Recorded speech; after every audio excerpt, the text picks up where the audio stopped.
구독, 좋아요, 알림 설정. 스킵 멈춰.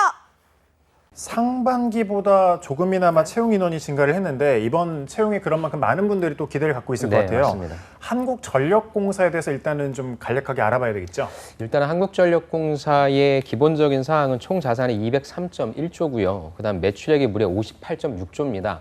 이 정도면 매출액 기준으로 해서 사기업이랑 합쳤을 때 한 탑5 안에 들 정도의 굉장히 큰 매출액인데 사실상 한국전력공사는 전기를 만드는 회사가 아니라 전기를 유통하는 회사거든요. 하지만 이 매출액에는 전기를 만드는 발전소들의 실적이 다 들어가 있기 때문에 여러분들이 그거는 좀 유념하시고 봐주시면 좋을 것 같고요. 명실공히 대한민국에 좋은 품질의 전기를 안정적으로 공급하면서 두 가지 어젠다가 있습니다. 바로 에너지 전환, 그 다음에 디지털 변환이라고 하는 두 가지 어젠다가 있으니까 요걸 관점으로 해서 여러분들 자기소개서에 작성하는 부분 있죠. 거기에 잘 녹여주시면 좋을 것 같습니다. 네, 그럼 이제 본격적으로 하반기 한국전력공사의 채용 공고 확인해 볼 텐데 일단 어떤 직무들에서 채용을 진행하고 있나요? 일단은 가장 많은 여러분들 한전은 사실 여러분들이 굉장히 가고 싶어하는 공공기관이죠. 사실 한국전력공사에서 다른 공공기관으로 이렇게 넘어가시는 분은 잘 못 봤어요. 다른 공공기관에서 한전으로 넘어오시는 분들은 많은데 그만치 사무직 그 다음에 아니면은 뭐 전기공학과 분들의 꿈이죠. 그 다음에 전기직 이 두 가지가 가장 대표 직무고요. 보시면은 같이 표 보시면 사무직이 138명, 그 다음에 전기직이 126명에서 총 아까 말씀드린 대로 264명의 채용을 진행하고 있는데 이제 문제는 내가 전국권을 쓸 것이냐 아니면은 지역 전문 사원을 쓸 것이냐라는 이제 머리 싸움, 전략 싸움이 좀 진행될 것 같은데. 중복 지원은 불가하고요. 그 다음에 특히나 전기 분야는 여러분들의 교육 성적 및 개인 희망 등을 고려해서 최초 직무 결정한 다음에 인력 수급 등 필요시 직무 변경이 가능하니까 일단 저는 내가 어느 지역을 지원할 것인가에 대한 눈치 싸움을 좀 잘 하시는 게 필요할 것 같습니다. 네, 눈치가 좀 있어야 되겠네요, 일단은. 그러면 계속해서 다음 지원 자격도 한번 확인해 볼까요? 네, 한전의 지원 자격은 특별한 건 없습니다. 사무는 제한이 없어요. 그 다음에 전기는 여러분들이 전기공학과이신 것처럼 전기 분야 쪽에 전공자 또는 전기 전공자가 아니어도 돼요. 자격증 있으면 됩니다. 그래서 전기나 전기공사에 산업기사나 기사 있으신 분들이 지원하실 수 있고요. 중요한 부분은 한전은 외국어를 보죠. 외국어 점수가 있어야만 됩니다. 그래서 토익 기준으로 700점 이상의 점수를 보유하고 계셔야 할 거고요. 단 고급 자격증 보유자는 외국어 성적이 좀 면제되는데 아마 한전 지원하시는 분들이 여기에 속하실 확률은 좀 낮을 것 같습니다. 그래서 일단 외국어를 보유해야 된다라고 하는 부분, 그걸 좀 여러분들이 유념해 두시면 좋을 것 같습니다. 일단 우리가 어떤 전형에 거쳐서 최종 합격이 되는지까지 확인을 해봐야 할 것 같은데 한국전력공사 채용 절차는 어떻게 되나요? 채용 절차는 기존과 다르게 뭐 변한 건 없습니다. 1차 전형에서 외국어 성적, 자격증, 가점, 자기소개서 이걸로 보는데 외국어 성적이 이제 배점이 100점이란 말이죠. 그러면 누가 100점을 먹냐? 바로 토익 환산에서 850점 이상을 받으면 100점을 가져가십니다. 그래서 한전 같은 경우에는 고고익선이라고 하죠. 그래서 일단 한전 지원하시는 분들은 거의 850 이상이 되시는 분들이 다 지원하신다고 봐야 될 것 같고요.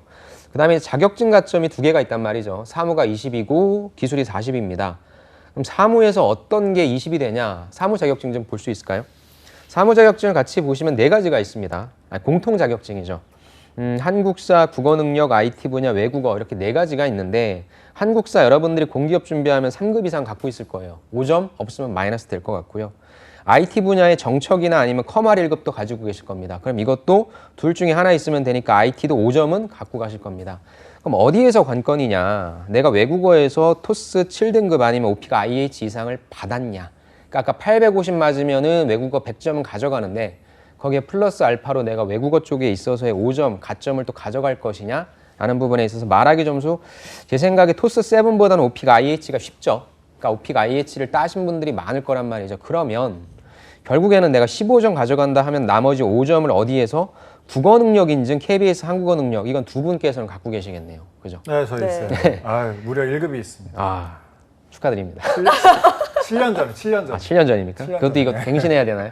네, 2년마다 갱신해야 돼요. 지금은 못하죠. 그러니까 요게 과연 여러분들이 제가 말씀드린 한국사 있고 커말 있고 오픽 IH는 있을 텐데 이제 내가 한국어 능력을 딸 것인가 말 것인가 이 부분이 이제 조금 좀 관건이 될 것 같아요. 그다음에 기술직 쪽에 있어서는 40점 만점 20점을 플러스로 더 가져가는데 어디서 가져가냐? 기술직 좀 볼 수 있을까요? 보면 10점, 8점, 5점, 3점인데 아마 여러분들이 전기 쪽일 테니까 전기 기사는 하나 있을 거란 말이죠. 그럼 10점이에요.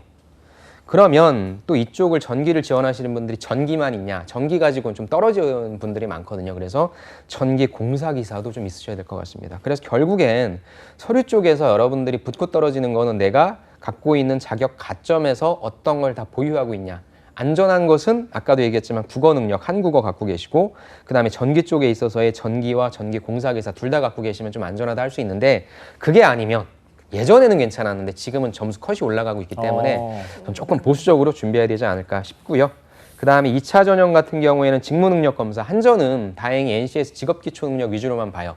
사무직이신 분들은 NCS만 보는 거고 기술직이신 분들은 전공시험을 보는데 여러분들의 기사 수준의 시험을 보니까 그래서 일단 제일 중요한 건 1차 전형을 좀 뚫자. 내가 자격 가점은 어떤 걸 갖고 있느냐라는 부분을 한번 생각해 보시고 이번에 처음 지원해 보시는 분들은 일단 있는 그 상태로 근데 내가 한번 지원해 봤는데 그럼 여러분들 결과치가 나오잖아요. 그것 가지고 붙으면 좋은 거고 만약에 못 붙는다 하면 보수적으로 국어 능력과 추가적인 전기 공사 기사나 이런 기사의 자격증을 추가적으로 획득하시는 거를 좀 말씀드리고 싶습니다. 궁금한 게 이거 지원하는 사람들은 네. 거의 다 만점이에요? 아니면 뭐 그러니까 예전에는 만점이 아니어도 됐어요. 예를 들어서 20점 만점에 5점 빼서 15점 네. 이 정도에 붙었는데 인플레가 되다 보니까 다 갖고 있게 되는 거죠. 아유, 점점 살기 참, 힘들어지네요. 그러니까요. 아유, 뭐 한국전력 네. 가고 싶은데 쉽지가 않네요. 네, 그런 맞습니다. 채용 절차 좀 자세하게 좀 알려주시죠. 1차 전형, 2차 전형 뭐 계속 있잖아요. 아, 네. 네. 자세하게 말씀드릴까요? 1차 전형은 아까 말씀드린 것처럼 자소선 적부예요. 자기소개서는 적부니까 이건 면접용으로 작성하시면 되고 외국어 성적, 자격증 가점 두 가지 들어가고 2차 전형이 아까 말씀드렸죠. 직무 능력 검사 100점, NCS가 중요합니다. 그래서 한전 준비하시는 분들은 지금 자기소개서를 작성하실 게 아니라 NCS를 매일매일 열심히 푸셔야 되겠죠. 그다음에 3차 전형이 이제 면접이고요. 면접 같은 경우에는 1차, 2차 면접이 있는데 이건 일반적인 면접들과 동일하다고 보시면 좋을 것 같습니다. 네. 그리고 또 이제 공공기관 채용에서 저희가 빼놓지 말아야 할 게 바로 우대사항인데 네. 제가 잠시 살펴봤더니 이제 한전 자체에서 하는 인턴이라든지 그렇죠. 이런 것들이 많더라고요. 네. 그래서 사실 이런 기관들이 좀 있어요. 건보가 그렇고요. 한전이 그렇습니다. 우리 기관 내에서 인턴을 하면 플러스 알파의 점수를 주는데 한전 체험형 청년 인턴, 그러니까 이거 하려고 이제 날린 거죠. 그래서 인턴이 금턴이다라는 얘기가 나오는 거고 그 다음에 캡코의 대학생 서포터즈 우수활동자라는 부분이 있는데 사실 서포터즈보다는 청년 인턴이 좀 많을 것 같아요. 그래서 이쪽 부분에 해당되시는 분들은 다행히 가점을 우대사항을 좀 먹고 들어간다 라고 좀 봐주시면 좋을 것 같습니다. 쌤, 네. 근데 여기 보면 한전 체험형 청년 인턴이 뭐 3%에서 10%까지 좀 범위가 큰데 차이가 네. 뭐예요? 이거는 좀 저도 구체적으로 보진 않았는데 아무래도 인턴 때의 평가라든지 그런 부분들을 보고 가점을 주실 것 같습니다. 이 부분은 자세히 나와 있을 테니까 확인 좀 해주시면 좋을 것 같습니다. 블라인드 채용이잖아요. 네네. 좀 지원했을 때 뭐 주의해야 될 점이라든지 그런 게 있을까요? 예. 블라인드는 사실 가리는 거죠. 어. 그럼 뭘 가리냐? 여러분들 학교를 가리죠. 그 다음에 학점을 가립니다. 진짜 가려요? 네, 가립니다. 어. 그 다음에 남자인지 여자인지 가리고요. 그 다음에 나이를 가립니다. 다 쓸 수 있어요. 그런데 이게 블라인드가 기업마다 달라요. 어떤 건 가려라, 어떤 건 오픈해도 된다. 근데 한전이 굉장히 디테일하게 나와 있어서 요거 여러분들이 꼭 주의 깊게 보셔야 됩니다. 먼저 여기 그 블라인드 가이드라인이 나와 있어서 되게 재밌어서 갖고 네. 왔는데 신상정보 처리 예시가 나왔어요. 연세대학교는 땡땡대학교로. 그러니까 대학교 이름을 하면 무조건 안 되고요. 양정고등학교도 땡땡고등학교. 그러니까 학교 이름은 무조건 가려야 돼요. 그 다음에 재미있는 게 이메일 동아리명 등으로 출신 학교가 간접적으로 드러나지 않도록 유의. 요건 뭐 제가 애교로 이해할 텐데 지도교수 등의 교수명 언급 불가. 교수님들 이렇게 찾아보나 봐요. 어디 계신 교수님인가. 그거 얘기하면 안 되고 프로젝트명은 또 된답니다. 아 이거 복잡합니다. 그래서 지도교수님 안 되고 학교 이름 안 된다. 라는 부분. 그 다음에 또 재밌는 게 그러면은 경험과 경력에 있어서 내가 근무했던 예를 들어 내가 한국연합방송에서 한국직업방송에서 인턴을 했다라고 한다면 직업방송 오픈해도 되냐 안 되냐. 여기는 다행히 또 기관명은 오픈해도 된다고 합니다. 예, 그래서 재밌는 게 또 자사와 타사 경력의 기관명은 해도 되는데 또 산업 분야와 부서 직무 등은 언급해도 되는데 또 지역명은 언급 불가합니다. 저는 이게 무슨 블라인드인지 의미는 모르겠어요. 약간 뭐 신라면인데 네. 농심을 가린 거네요. 농심, 신라면. 신라면이 어디에서 만들어지는지를 가리라는 거예요. 되게 의미 없는 거예요. 그러니까요. 저는 솔직히 그러니까 LG전자의 오산 공장에서 근무를 했는데 LG전자는 오픈해도 되는데 오산 공장은 가리래요. 그게 무슨 의미가 있는지 모르겠어요. 창원 공장이고 오산 공장이고 이게 무슨 의미가 있는지 모르겠는데 아무튼 가리랍니다. 네. 예. 근데 사실 어디 공장에서 근무했다는 얘기는 취준생분들이 잘 안 하거든요. 그쵸. LG전자를 얘기하는 거지. 그래서 이거는 좀 제가 한번 좀 여쭤보고 싶어요, 가서. 어. 그 다음에 역시 학교명 언급 불가 블라인드 처리 필수라고 돼 있고요.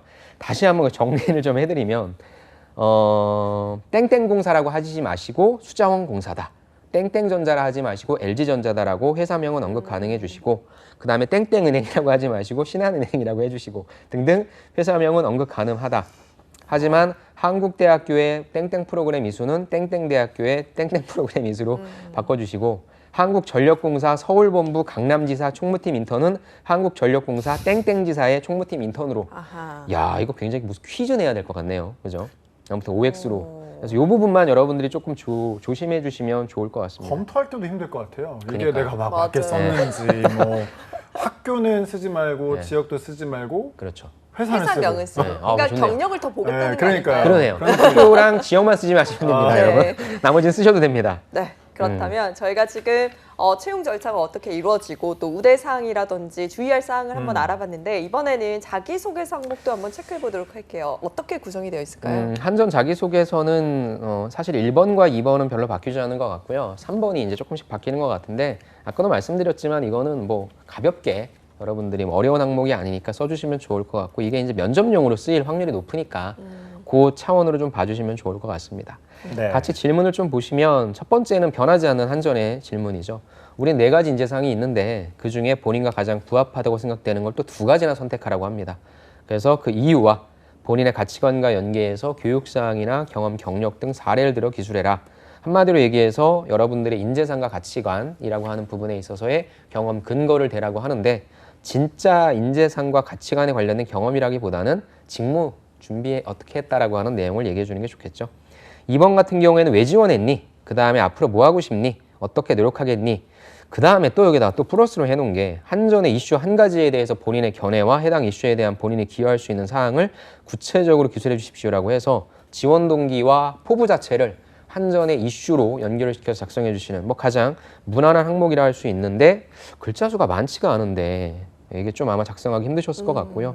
3번은 가장 무난한 거죠. 다른 사람들과 함께 일했던 경험 얘기해 보시고 그때에 사람들이랑 같이 일하면 힘들죠. 의견 차이를 보였던 사례와 이제 어떻게 그럼 그 갈등을 해결했는지에 대한 일반적인 대인관계, 기술 능력 관련된 부분을 작성해 주시면 좋을 것 같습니다. 네, 전체적으로 한번 짚어봤는데 좀 세부적으로 한번 들어볼게요. 1번 항목 좀 세부적으로 살펴보겠습니다. 자, 문제. 한국전력공사의 4가지 인재상 중 본인과 가장 부합된다고 생각하는 인재상을 2가지 선택해서 그렇게 생각하는 이유를 본인의 가치관과 연계해서 교육사항, 경험, 경력 등 구체적인 사례를 들어서 기술해 주십시오. 인재상이 일단 뭘까요? 네, 인재상은 네. 4가지가 있습니다. 기업가형 인재와 통섭형 인재와 도전적 인재와 가치 창조형 인재 4가지가 있는데 의미가 좀 비슷비슷합니다. 그래서 여러분들이 제일 많이 쓰시는 게 아무래도 기업가형 인재와 도전적 인재일 거예요. 그러니까 통섭, 융합적 사고죠. 가치 창조라고 하면 현재 가치 안주하지 않고니까 약간 뭔가 둘 다 창의적이라 요걸 괜히 전 얘기하지 않는 게 좋다고 생각합니다. 얘기하면 막 질문, 꼬리 질문 그렇죠. 나올 수가 있네요. 네, 하나 정도는 준비하겠지만 계속적으로 꼬리 질문 한다면 우린 그렇게 창의적인 사람이 아니잖아요. 그죠? 그러니까 그냥 무난한 걸로 어차피 면접용이니까요. 그죠? 기업가형과 도전적 인재를 선택해 주시는 거 저는 그걸 좀 추천드리고 싶습니다. 네, 그럼 지금 알려주신 이 4가지 인재상을 바탕으로 그럼 어떻게 1번을 작성하는 게 좋을까요? 네, 저는 예시를 갖고 오잖아요. 같이 링커리어에서 제가 예시 갖고 왔으니까 한번 좀 보도록 하겠습니다. 자, 1번 항목 작성 예시입니다. 소제목이 나오네요. 조직생활의 밑거름이 된 학생에. 제가 늘 말씀드리지만 소제목은 어떻게? 원인과 결과로 작성해 주시는 게 좋죠. 조직생활의 밑거름이 됐다. 근데 학생회 자체가 그러면 원인이 되겠네요. 그럼 이걸 바탕으로 내가 어떠한 인재인지를 얘기해 주면 좋은데 사실 소제목만 보고는 내가 어떠한 인재인지는 잘 나타나지가 않은 것 같아요. 대학 입학 후에 학생회 활동하셨답니다. 그중에 어떤 부에 배치돼서 다양한 업무를 수행하셨다네요. 어떤 업무인가 봤더니 한 학기에 예산안 작성했고 기록하겠죠. 또 결산안까지 작성하겠죠. 그런데 이제 이때 다른 부서와의 갈등이 자주 발생한다라고 하는 측면이 나왔습니다. 그럼 어떤 갈등이 발생하는지 나와야 되겠죠. 어떤 갈등이냐? 자금 관리하다 보니까 각 부서마다 야, 우리한테 이 돈 줘라, 이 돈 줘라 라고 하니까 협상할 필요가 있었죠. 그러면은 문제는 이거였고 그럼 내가 과연 이걸 어떻게 분배를 잘했는지가 나와야 되는데 상황에 따른 확고한 의견 제시, 좋네요. 때로는 적절한 의견 수렴을 통해서 해결하면서 학생회라는 조직 전체의 발전에 이바지할 수 있었다. 한마디로 얘기해서 상황이 나왔죠. 학생회 활동을 했어. 나는 거기에서 자금 관리했던 사람이야. 근데 문제가 나도 예산 줘, 나도 예산 줘. 그래서 이걸 내가 어떻게 해결했고 이를 통해서 잘 해결했다는 내용인데 저는 이게 그래서 무슨 가치의 인재상인지 모르겠습니다. 그래서 좀 약간 정리해 주는 게 좀 필요하지 않을까라는 부분이고요. 그 다음에 아까 말씀드렸지만 1번에는 학생의 얘기밖에 쓸 게 없었을까요? 만약에 소재가 없으시다라고 한다면 괜찮은데 제가 면접관이면은 이거 말고 다른 소재 없냐라고 물어볼 것 같아요. 예. 그리고 지금 이게 갈등이 발생한 소재니까 이 부분은 3번에도 물어보고 있지 않습니까? 물론 이제 이분께서 그때 당시엔 3번 항목이 달랐기 때문에 여기 쓰셨겠지만 갈등을 대놓고 말씀하실 거면은 이건 3번 쪽에다가 부여해 주시는 것도 괜찮을 것 같고요. 두 번째 내용 볼게요. 창의적 사고를 늘려준 땡땡 참여단. 여긴 소제목이 딱 드러나네요. 나는 창의적인 사람이라는 거죠. 그러면 첫 번째 소재의 소제목도 이런 식으로 바꿔주는 거 딱 봤을 때 무슨 얘기 하는지 알게 해주는 게 좋습니다. 평소 저 자신을 바라볼 때 저는 아이디어를 제시하는 스타일이 아니라고 생각하던 사람이었다. 그러나 내가 잘못된 생각을 했구나 라는 걸 알게 되었습니다. 다양한 분야의 사람들과 하나의 팀으로 이루어져서 공단에서 제시하는 자율과제, 차년도 사업 아이디어에 대한 프로젝트 진행했는데 전체적으로 아이디어를 제시하지 못하던 상황에서 의견을 내기 편한 상황을 딱 조성되자 내가 갑자기 막 아이디어를 냅니다. 그러니까 내 아이디어가 선별이 됩니다. 그러더니 갑자기 공단 직원들로부터 긍정적인 결론을 이끌어냅니다. 이것도 조금 아쉽죠. 무슨 내용인지. 아이디어를 굳이 제시하지 못하는 사람이었는데 제시를 한 사람이다. 라는 걸 바탕으로 우리가 와, 당신 되게 창의적 사고를 하시는 분이네요. 라고 느끼긴 좀 힘들죠. 차라리 내가 이러한 이슈 중에서 이러한 창의적 사고를 내서 문제를 어떻게 해결했다라고 하는 거기에 포커싱을 맞추니까 1번과 2번이 좀 섞여야 될 것 같아요. 그러니까 1번에서 아쉬운 부분은 소제목, 죄송합니다. 윗단락에서 나왔던 아쉬움은 소제목을 좀 원인과 결과를 바꿔주자. 두 번째 단락에서 보여줬던 경험은 1번처럼 위에 있는 그 소재처럼 조금 구체적인 장면을 머릿속에 그려줘야 당신은 창의적 인재구나 라는 게 느낄 수 있을 것 같은데 그런 부분이 조금 아쉽네요. 네. 그다음 마지막 클로징이 나옵니다. 이제 정리해줘야 되겠죠. 위의 활동을 통해 저는 한국전력에서 요구하는 첫 번째 게 통섭형 인재였네요. 통섭형 인재와 도전적 인재. 두 번째 건 또 도전적 인재네요. 이게 부합된다고 생각합니다. 저는 이게 통섭형 인재와 도전적 인재가 맞는 것인지 약간의 의문은 좀 같습니다. 아무튼 본인이 그렇다 하시니까 이렇게 부합된다고 생각하고요. 공사에 입사한 이후에도 요거 바탕으로 일 잘하겠다라고 하는 포부를 제시해 주셨습니다. 듣고 보니까 이게 참 어렵구나. 네. 인재상도 나타나고 맞아요. 보이기도 하지만 네. 이걸 참 어떻게 구성을 해야 되고 어떤 예시를 들어야 될지 굉장히 좀 머리가 복잡할 것 같아요. 네. 좀 들어주시죠. 일단은 네. 심플한 거는 딱 봤을 때 나는 무슨 인재다라고 얘기해 주는 게 좋잖아요. 네. 저는 제일 처음에 나는 무슨 인재다 두 가지 얘기해야 되니까 나는 무슨 인재다라고 얘기해 주는 게 좋겠죠. 두 번째는 그 인재를 증명하는 사례 제시니까 통섭형 인재의 학생회에서 갈등 해결했다? 이건 좀 아닌 것 같아요. 그러니까 차라리 어떤 문제가 있든지 나는 항상 무엇인가 주인의식 가지고 책임감 가지고 해결한다라고 하는 기업가형 인재도 괜찮고요. 그렇게 해서 약간 내가 얘기하려고 하는 소재에 있어서의 그 가치를 좀 읽어보신 다음에 어차피 그 해당되는 경험을 여러분들이 할 일은 만무하고요. 그 경험을 거기에 좀 약간 맞게 수정하시면 되니까 그렇게 사례해 주시고 만약에 글자 수에 여유분이 있으면 포부를 제시해 주시는데 700자밖에 안 되는데 두 가지 내용을 쓰는 거 글자 수가 모자랄 거예요. 네. 처음에 어떤 인재인지 제시만 딱 해주시면 좋을 것 같으니까 만약에 있으시면 입사 후 포부 제시 아니면 생략해 주셔도 좋을 것 같습니다. 그러면 저희가 1번 항목을 이렇게 확인을 해봤고 2번 항목도 바로 살펴보도록 할게요. 한국전력공사에 지원하게 된 동기 그리고 입사 후 희망하는 직무와 직무 수행을 위한 역량 개발 노력을 작성해 주십시오. 그리고 최근 한국전력공사의 이슈 한 가지에 대해서 본인의 견해와 해당 이슈에 대해 본인이 기여할 수 있는 사항을 연계해 구체적으로 기술해 주십시오.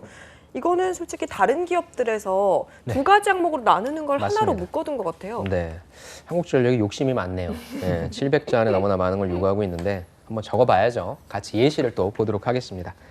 자, 이분의 예시입니다. 역시 링커리어에서 갖고 왔고요. 같이 한번 좀 볼게요. 땡땡 공학과에 진학하고 본격적으로 2학년부터 전기, 반도체, 통신 등 여러 가지 갈래 주제들을 배웠습니다. 글을 딱 처음 봤을 때 앞선 1번에 있던 내용들은 뭐가 있었죠? 소제목이 있었죠. 소제목은 왜 붙여줘요? 나 무슨 얘기 할 거니까 당신 이 내용에 집중해서 들어주세요라고 했는데 이분은 그냥 나는 땡땡 공학과에 진학하고 배웠다. 무슨 얘기 할 거니? 그래서 이래서 소제목이나 두 가지씩 문장의 서술이 중요합니다. 두 가지씩 문장 서술이 좀 아쉽고요. 그중에서 나는 통신 반도체보단 전기 쪽에 관심이 생겨서 4학년이 돼서 전기 공사기사 준비하게 되었다. 전기 공사기사 준비하면서 전기나 전력 과목에 대해 심도 있게 공부했다. 딱 보니까 직무지원 동기네요. 특히나 전기 공사기사 실기 부분에서 나오는 변압기, 견적 등 공부하면서 이론 말고 실무해보고 싶다. 그래서 지나가다가 이제 변전소, 전봇대, 철탑 등에도 관심이 생기기 시작합니다. 그러면서 나는 한전이 지원했다라고 하는 본인의 직무 중심의 지원 동기를 작성해 주셨습니다. 좋아요. 그러니까 가만히 보니까 이분이 그러면 전기공학과가 아닐 수도 있을 것 같아요. 전기공학과라면 이런 얘기 안 쓰겠죠. 맞아요. 그래서 일단 내 전공이 전기공학과가 아니니까 내가 왜 이쪽에 관심을 갖게 됐는지 직무 지원 등이 좋습니다. 단 소제목이 안 나왔다라고 하는 거, 두 가지씩이 안 나왔다라고 하는 건 좀 아쉽습니다. 자, 이제 넘어가 볼게요. 저는 땡땡 업무에 대한 관심이 있습니다. 변압기 차단기와 같은 변전기기에 대해서 이론적으로만 다뤄봤지 결선도 사진 등으로만 보던 것들을 변전소에서 실제로 어떻게 다뤄보는지 궁금함이 가장 큽니다. 좋네요. 이거 해보고 싶다. 평상시에 유튜브를 통해서 땡땡에서 위험한 특고압 전기를 다루는 것을 자주 봤고 도심 한복판에서 이렇게 위험한 특고압을 가정용으로 바꿔주는데 어떠한 복잡하고 섬세한 내용들이 있는지 자세히 공부해보고 싶다. 끝이거든요. 대학교인가요? 애매하네요. 네, 공부를 하는 게 아니죠. 이쪽에 있어서의 어떤 이슈들을 해결해서 한전이 지향하고자 하는 바의 어떤 목표를 달성하는 데 기여하겠다. 잘 쓰셨는데 왜 공부를 해보고 싶은지 저는 좀 이 부분을 조금 고쳐주시는 게 좋을 것 같고요. 아까 말씀드린 대로 그 다음에 소제목 두 가지씩 문장 안 나왔다라고 하는 거. 그 다음에 해당 이슈라고 하는 부분을 좀 언급을 해주셨어야 되는데 그게 좀 드러나지 않아서 약간 좀 고친다라고 하면 저는 한전에 대한 기업 분석 내용이 너무 없어요. 물론 적부긴 하지만 이러면 면접 때 공격받을 수가 있거든요. 그래서 만약에 이렇게 지원을 하신다라고 한다면 면접 보러 가실 때는 한전의 최근 이슈에 대해서 조사해 갖고 가시는 게 필요할 것 같습니다. 네, 지금 뭐 잠깐 언급을 해주셨는데 네. 어떤 구조로 그러면 이번 항목을 작성을 하면 괜찮을까요? 일단은 이분 같은 경우에는 네. 회사 지원 동기를 작성하진 않았지만 먼저 회사 지원 동기를 좀 쓴다라고 한다면 한전이라고 하는 회사, 한국전력공사라고 하는 회사가 가장 좋은 거는 저는 기업 분석의 첫 출발점은 뭐냐면 실적 분석이에요. 그렇죠. 한전이 최근에 전기료를 인상할 수 있게 되었죠. 그다음에 계속적으로 나오는 게 한전의 전기료 비싸. 그럼 한전의 전기를 무엇으로 과연 만들어서 공급할 것인가의 전기 단가에 대한 부분이 있으니까 그런 쪽 뭐 생각해 볼 수 있을 것 같고요. 그래서 회사에 대한 기업 분석에 대한 내용 아니면 한국전력이라고 하는 공사, 한국전력공사가 나한테 어떤 의미인지, 우리 실생활에 우리 국가에 어떤 의미인지에 대한 의미 분석도 좋아요. 그렇게 해서 좀 최소한의 기업 분석적인 내용 좀 들어갔으면 좋겠고요. 두 번째, 거기에 들어가기 위해서 나는 어떤 노력을 해왔는지, 뭐 사무면 사무 나름대로, 전기면 전기 나름대로 작성해 주시면 좋고, 마지막에 회사 비전과 여기는 그냥 대놓고 이슈를 좀 얘기하라고 했으니까 이슈와 관련된 포부를 간략하게 제시하셔서 면접 때 질문 들어올 거잖아요. 그거에 대한 내용을 말씀해 주시면 좋을 것 같습니다. 그러면 이제 한전과 관련된 이슈를 전기료 인상이라는 거는 굉장히 많은 분들이 언급을 할 것 같거든요. 아, 그런가요? 혹시 다른 주제도 있을까요? 제가 초반에 말씀드렸죠. 기업 그 소개할 때 에너지 전환, 그죠? 그다음에 디지털 변환. 그다음에 제가 오늘 또 공공기관 관련된 강의가 있어가지고 좀 찾아봤는데 알리오 들어가서 봤더니 이제 사업 보고서가 다 떴더라고요. 사업 보고서 좀 많은데 그거 읽어보시면 거기에서 좀 문의를 받았던 내용들에 대해서 한전이 답변 달아놓은 게 있거든요. 거기에서 하나 정도 선택하셔서 네, 말씀하셔도 좋을 것 같습니다. 그거 어디 들어가면 볼 수 있어요? 알리오 들어가시면 되고요. 알리오. 네, 알리오 들어가시면 공시사항에 자료실이 있어요. 자료실 들어가셔서 네, 사업 보고서라고 나와 있는 게 있으니까 그거 봐주시면 좋을 것 같습니다. 꼭 필요한 것 같아요. 네네. 이런 사이트, 공식 사이트 들어가가지고 참고하시는 거 꼭 필요할 것 같습니다. 자, 계속해서 3번 항목을 봐볼게요. 네. 다른 사람들과 함께 일을 했던 경험에 대해서 설명을 하고 팀의 목표를 달성하는 과정에서 팀원들과 의견 차이를 보였던 사례와 갈등을 해결하기 위해서 기울인 노력, 방법, 결과를 구체적으로 서술해 주세요. 600자 이내입니다. 이번에도 또 예시 준비하셨죠? 네. 네. 저는 예시로 말씀드리겠습니다. 네. 같이 볼까요? 이건 뭐 어렵진 않죠. 경험이니까 스타 방식이 나와야 될 거고요. 해당 갈등 사례를 통해 내가 어떤 걸 배웠는지 그게 주제가 될 것 같습니다. 자, 국민의 안전지킴이. 국민의 안전지킴이? 이게 왜 소제목일까요? 소제목은 항상 원인과 결과, 어떤 주제가 나와야 되는데 안전지킴이가 갈등 해결과 어떤 영향이 있는지 모르겠습니다. 자, 땡땡공사 인턴을 했을 당시에 지역 주민의 안전지킴이라는 책임의식을 갖고 가스시설 점검을 다녔다? 그럼 이거는 소제목이 아니죠. 이제 갈등 상황이 발생할 테니까 그 갈등 상황을 어떻게 해결하는지에 대한 그 스킬이 소제목이 돼야 될 것 같습니다. 소제목은 좀 바꿔야 될 것 같고요. 자, 문제를 한번 볼게요. 검침을 다니다 보니까 점검을 거절하는 주택 많죠. 그다음 부재시설이 생각외로 많았고 이에 문제의식을 느꼈다. 좋네요. 높아져가는 부재율과 검침 거절을 줄이기 위해 부재 스티커 부칙과 안전관리의 중요성을 설명한다면 야 이거 부재율 줄일 수 있지 않냐라는 의견을 팀원에게 말했습니다. 그랬더니 옆에 계신 팀원은 야 굳이 원치 않잖아. 부재에 관한 책임도 우리는 없잖아. 우린 주어진 업무만 빨리 하고 집에 가자 라며 융통성 있는 근무를 강조했습니다. 이렇게 해서 뭐가 발생한 거예요? 나는 원칙대로 잘해보고 싶은데 옆에 친구는 집에 가자 라고 하는 갈등이 발생한 겁니다. 그럼 어떻게 해결할까요? 해결 방안이 중요할 것 같습니다. 자, 팀원은 한 뜻으로 업무를 추진했을 때 시너지를 일으키기에 나는 의견 차이를 좁히기에 그래요. 어떻게 하셨습니까? 효과적인 대화하셨답니다. 또 유연한 갈등 대처를 위해서 맥주를 드시면서 대화를 다시 시도했습니다. 그랬더니 갑자기 팀원은 인턴 신분으로서 시키지 않은 행동으로 했을 때 야 문제 발생하면 너 어떻게 할래? 너 부재된 집에 막 눌렀다가 뭐 신고 들어오면 어떻게 할래? 등등의 그런 것에서 걱정을 하고 있었구나. 이 친구도 그냥 하기 싫었던 게 아니라 이런 면을 걱정하고 있었구나라고 하는 것을 알 수 있었다는 거죠. 그래서 우리는 서로 간의 오해를 풀고 부서장과 면담을 하십니다. 부장과 면담하시면서 부재 스티커에 대한 허락받고 검침 방문 요령에 대해 배우면서 미검침 세대율을 숫자가 나왔네요. 15%까지 줄일 수 있었고요. 여기서 이제 주제가 나오죠. 여기에 입사 후에 나는 이처럼 협업 과정에서 갈등 발생하잖아요. 그럼 나는 어떻게 편안한 분위기에서 대화를 통해 극복하겠다. 한마디로 뭐예요? 나는 의사소통 능력을 바탕으로 해서 공감과 배려를 바탕으로 해서 문제를 해결하겠다라고 하는 이 내용이 나왔죠. 그래서 소제목을 어떻게 바꾸는 게 좋아요? 뭐 의사소통을 바탕으로 한 검침률 15% 감소. 이런 식으로 원인과 결과 이렇게 좀 바꿔주시면 좋을 것 같고요. 조금의 글자 수에 여유가 있다라고 한다면 이를 바탕으로 지원기업과 직무와의 조금 더 구체적인 연계사항이 나와주면 좋은데 600자이기 때문에 이 정도만 쓰셔도 전 좋을 것 같습니다. 네, 역시 편안한 분위기에서 진솔한 대화를 하기 위해서 맥주는 필수인 것 같습니다. 네. 소주 안 됩니까? 소주가 좋은데. 치킨도 있으면 저는 더 좋긴 한데 네. 일단 저희가 이 3번 항목을 그러면 어떤 식으로 굉장히 잘 써주신 것 같아요. 네네, 좋습니다. 그러면 이제 구성 항목을 좀 나눠보자면 어떤 식으로 쓰는 게 좋을까요? 그러니까 경험을 물어보는 거는 여러분들이 해당 경험을 통해서 무엇을 배웠는지를 알고 싶어 하는 거잖아요. 무슨 맥주를 먹었는지가 아니라. 그렇죠? 그렇기 때문에 첫 번째는 해당 경험을 통해 배운 점이 무엇이다. 즉 의사소통을 통해서 나는 갈등을 해결할 수 있다는 걸 배웠다라고 하는 배운 점 제시해 주시고 ST 어떤 상황에서 어떤 문제 발생했다. 그 다음에 AR 나는 어떻게 행동했고 그 결과값 15% 줄였다. 이분처럼 잘 써주시면 좋을 것 같습니다.